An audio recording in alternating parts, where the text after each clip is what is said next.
Hi, everyone. We're just going to give it one more minute while people log on.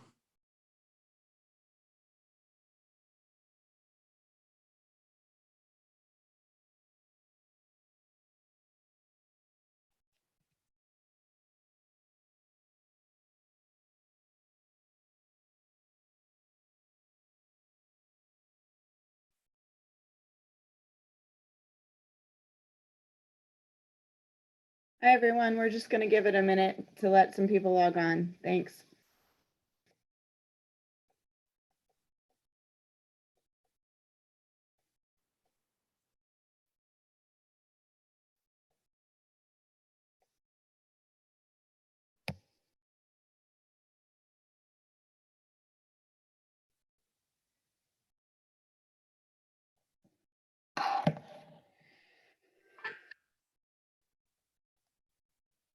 Okay, just 30 more seconds, everyone. Sorry for the wait, but people have to log in.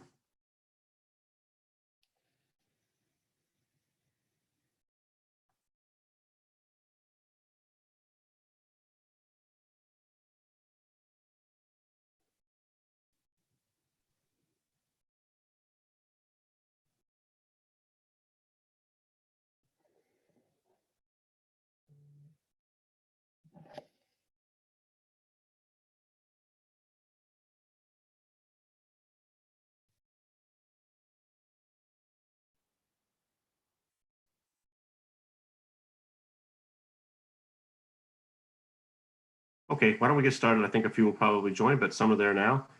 Happy Thursday, everyone. It's day something of a different world. My name is Chris Bostic. I'm the Policy Director for Action on Smoking and Health, and I'm joined today by Kelsey Romeo-Stuppy, who is the Managing Attorney for ASH. And we're going to talk a bit about the nexus between COVID-19 and the tobacco epidemic. And we're getting more and more data that shows there's more and more of a link between them. Let me start by talking about the most important thing, I think, the comorbidity. This is something that hasn't been widely put out there in the news, but the data that we're getting back from around the world shows that smokers and perhaps vapors, we're not as sure about vapors, but smokers certainly are at a much higher risk of being hospitalized should they come in contact, should they contract COVID-19. There's also some evidence that they're more likely to catch the virus, and so there's a difference there. But that's less clear. But the biggest sort of informal study to date seems to show that a smoker is 14 times more likely to end up being hospitalized with coronavirus than someone in a similar position who was not a smoker. And it makes sense. Coronavirus attacks the lungs, and of course that's where most of the damage from smoking falls. So the main message for smokers and for their loved ones out there is you need to be extra cautious. You need to treat yourself as if you're in one of the other risk groups, like cardiovascular disease or diabetes, and really avoid getting the virus. For the general public, flattening the curve means trying to put off getting it, right, so that the hospitals aren't overwhelmed. But if you're in one of these risk groups, it's really important that you try to avoid getting it at all, hopefully until there is a treatment available for COVID-19. And I just wanted to point out that it's really important for advocates to be telling people that. I was watching TV last night, and the CDC commercial about risk factors for COVID-19 came on, and they don't mention smoking, which I found very interesting. So I think that we really, as a tobacco control community, need to get out there and be telling people about this. Yeah, absolutely. Another really important topic during this time is access to cessation. We're all locked in our homes, and it's really important that we encourage people to quit, but that they have the tools to do so. Yeah, absolutely. And well, we're getting reports from around the world that that some cessation networks are being cut back simply because they don't want people to come into work to like call centers and things. But I have been in touch with the folks who sort of collaborate across all of the state and Canadian provincial quit lines this week, and they are up and running, and they're ready for an increase in calls. That is a good first step for anyone trying to quit. It's you can get any of them by calling 1-800-QUIT-NOW, which is the national quit line. They can put you in touch with your state and local groups. That's the first step towards getting counseling, towards getting nicotine replacement therapies. they've become quite adept at helping people quit, and as Chris says, it's a great time to quit.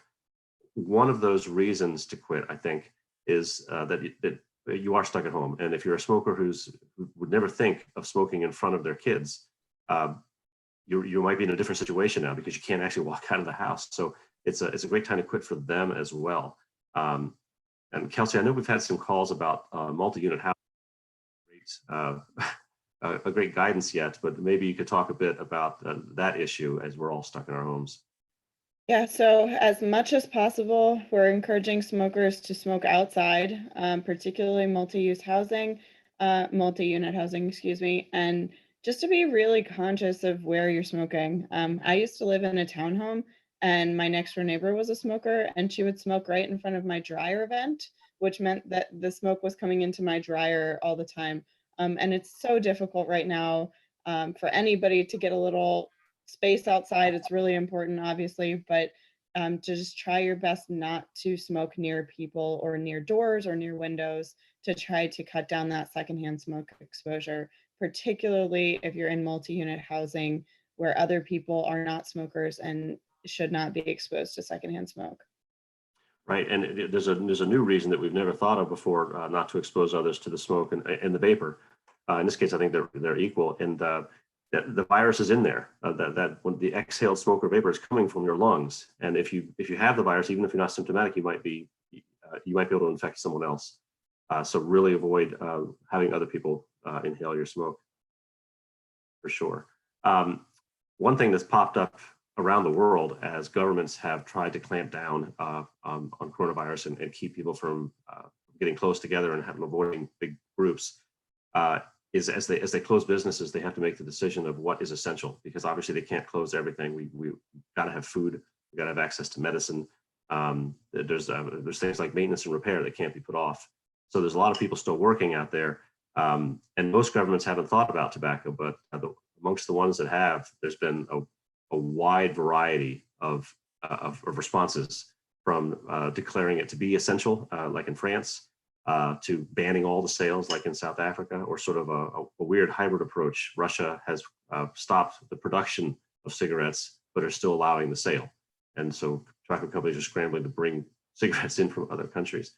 So I think the central part of this is what the definition of essential is. Kelsey, what do you think about the essentiality of tobacco sales? Really interesting topic. At ASH, we are working to ban the commercial sale of tobacco when this is all over. And this could provide an interesting sort of test case for some places that are banning this as an essential item. I definitely don't think that tobacco is essential, but I definitely do think that access to nicotine replacement therapy is. So as long as cessation tools are being provided, it might be a great opportunity to phase out the sale of tobacco and see how we're doing. Absolutely. And from a personal standpoint, of course, it might not seem like it, but there is the opportunity to quit here. Do you have any thoughts on that? Yeah, I'm quarantined at home with my two kids, so I know that it's stressful. It's a stressful time, but it's also a good time. This is something you can focus on right now, something you can control, something that will help you become healthier. So I think it's a great time to quit. As we've mentioned before, nicotine replacement therapy is still accessible. Places like CVS will even deliver it at this point, so you don't even need to leave your house. The quit line is still accessible in the US. So now's a great opportunity to quit and come out of this having done something better for your health. We spoke on our webinar on COVID-19 and human rights and tobacco last week about how quickly your body starts to repair itself when you quit smoking. And, this is something that might actually help you do better if you were exposed. So it's, something you can do for your health right now. Yeah, absolutely. And I want to make clear that it's not an either or option at this point. If quitting is great, and as Kelsey says, it probably will decrease your risk of serious complications from COVID-19. But don't think that you can quit and then you're back to not being in a risk group, because some of the damage goes away quickly, but others does not. So ideally you do both. And keep yourself as safe as possible for as long as possible. And I apologize, we're actually getting a thunderstorm here, so that's the noise in the background. There's one of the reasons I think that we need to talk about this is, in addition to the sort of individual risk for smokers, and it's a big one, and we're concerned about that. There's also a need to, as we all know, to flatten the curve. And as Kelsey said, most drugstores now will deliver any products, even over-the-counter products, I believe, to your house. In a lot of places, they won't deliver tobacco, but just the very act of going out to a store to buy cigarettes is putting not just you, but everyone else at more risk. And it's exactly why we're closing businesses that aren't essential, is to avoid having that happen. So there's reasons for you to quit, and there's reasons for your family for you to quit, and then there's reasons for society in general for you to quit. And it's a great time. We did put some information on our website about quitting during the COVID-19 pandemic. It's a little different than normal, because if you look at quit plans from say the CDC during normal times, the first step is to pick a date to start quitting that's not stressful. That's kind of gone at this point. But we did consult with some experts on cessation to put together some tips for how to do it during COVID. And so please check that out at ash.org. I think we're almost done.